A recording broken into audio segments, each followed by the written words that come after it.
Luky and Sivan from Group. Thank you both so much for joining us today. Thank you for having us. So, oh, wow, you got that in sync. So, Luky, my first question is for you. You come from a startup background. So, what in your experience in that field have you implemented in your work as a property expert? So, there's a verse that says, Sof ma'aseh b'machshava tchila. Achievement comes from an idea. Mm-hmm. So very similarly in the startup world, there's a lot of potential and there's a lot of abstract.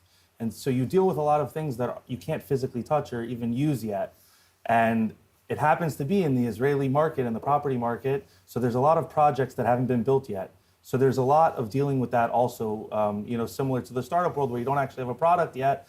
You also here, you don't really have the apartment or the home built yet. So you have to sort of understand what the house is going to look like from a piece of paper or from a computer and see what directions the sun's going to come in from and how to make things work in terms of that, all those different abstract ideas of what the property is going to end up looking like many times.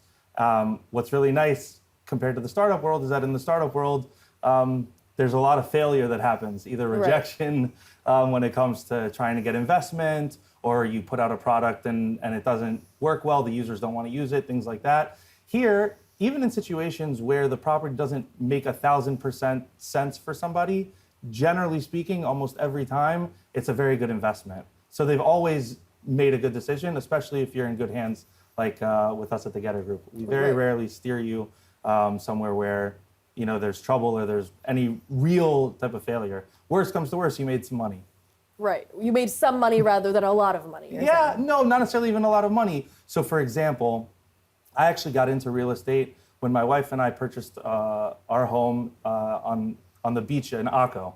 And we actually lived there for a while. It's so beautiful there. It's gorgeous. It's gorgeous. So when we were living there, so eventually we decided we didn't want to live there any longer, but we still have the home. And now it's gone up almost double in the last 3 years.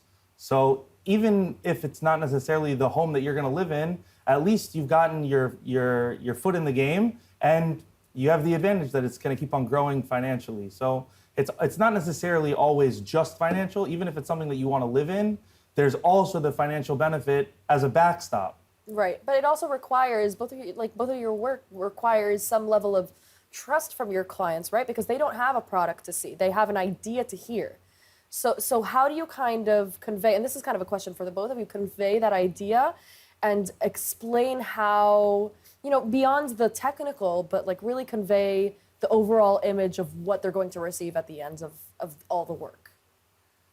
So, yeah. So a lot of the ways that we convey it is, first of all, there is a location, so you know where things are going to be, and you know where certain public transportation, these are type of things that you have an idea of, or in Jerusalem, you have the shuk, or you have different marketplaces and things like that are good places to guide a person where to decide where to purchase.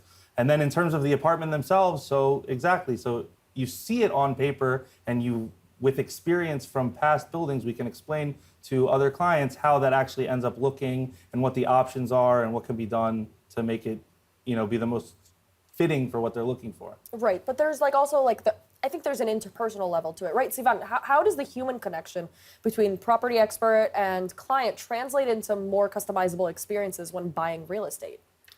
So there's a saying in the Talmud, in the Tractate of Kiddushin, saying, Shlucho shel Adam kemoto, meaning a messenger that a person sends in order to fulfill for him something is just like the person himself, the sender himself.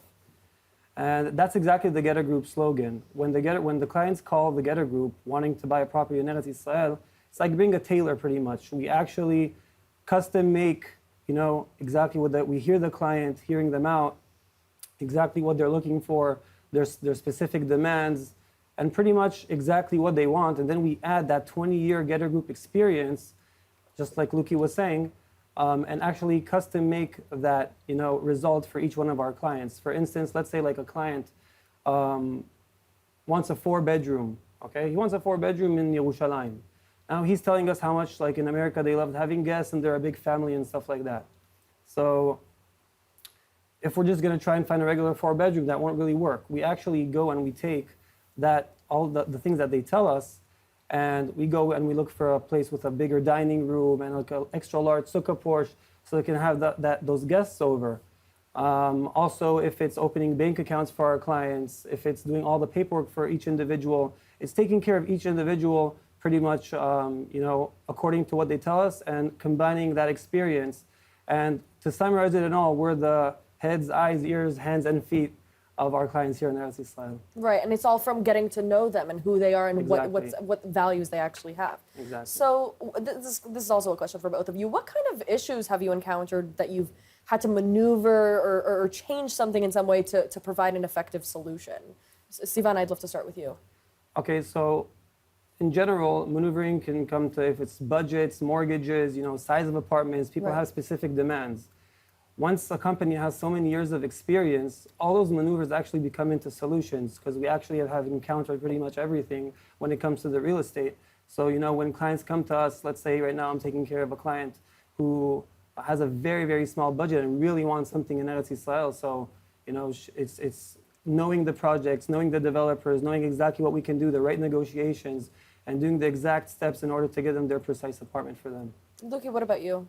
So I think there are a lot of different things that happen with clients, whether it's the size of the apartment, because generally speaking, when you come from outside of Israel, the apartments here are Yeah. are not really the size that You people got to are know looking that for. you're going to be downsizing.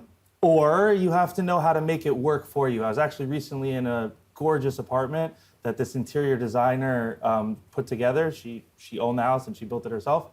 And it was like very tight, but she made it feel like you were walking into a huge home. And it was like in a cave almost. You walk downstairs and whatever, and you would think very little light, not very difficult, but she really made it very homey, and the type of plants that she put in and the way that she organized everything. And even the kitchen, it looked very tight, but She made it work. It made it be. She's actually a chef herself, and so there are ways to make things actually fit to how things are for people. So that's one side. Another thing, like was mentioned before, is financial. Financial is very difficult. People don't realize when you buy in Yerushalayim or you buy in Tel Aviv, you're buying in Manhattan or you're buying in you're buying in the heart of London. That's really what's going on here now.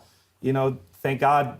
Unfortunately, there's not that much room, but with the room that we have, we make it work. And so, but financially, so for some people that can be difficult. And even if somebody has a big budget, there's a way to finance it to make it more worthwhile. And what's really nice about buying things in Israel is that there's a lot more flexibility than when you buy a home that you find, I don't know, somewhere in America, whatever. It's not like you have years to pay it off, generally speaking. And here, so that is a very big aspect of purchasing properties in Israel. And so that's also a way to maneuver to make sure that somebody can get what they're looking for. So one last question for the two of you. You guys have experience in this field. For somebody who's just considering now making Aliyah, what's for each of you, one real estate trend that you've picked up on that you think is going to, change things in the future for the real estate market in Israel? So I'll just start. And in terms of trends that are happening now in Israel, so there was always a thing in terms of 1585 or 2080, which means that you put down 15 or 20%, and then the rest is when it's done. So now there's a big trend called a developer loan. And with developer loans, so the developer basically takes out a mortgage in your name, and then you can even do something like 5 or 10% until it's built. There are a lot of pitfalls there, and it's important to have somebody on your side that looks into it, because there are ways where they can add in more fees or add in different things into that developer loan. But it's a very big trend now. It has been a trend already for the last year or two. We're seeing it ebb and flow, but that I think is a very big trend. Be careful, have a partner. Absolutely. It's very important. Sivan, what about you? So as opposed to buying a ready property, something that is already built, there's a project, as Luky was saying, one of the ways to buy properties through the developer loan.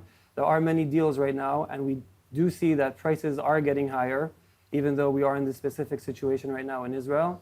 And we do recommend our clients to make moves now because, it's we see what's happening in the real estate market, and we see where it's going. So we do recommend, for people to make the moves now. Prices are only going to go up. Yeah, it's good to lock in a price right now. You have projects that are going to be ready in 4 years and 5 years, and the Getter Group does all the research to see if that's a good project. And if it's a good project, it's going to be a good thing because you lock in a price now, which in 4 or 5 years can jump sky high. Amazing. Sivan, Luky, thank you both so much for coming here today. Thank you Thank so you much. for having us.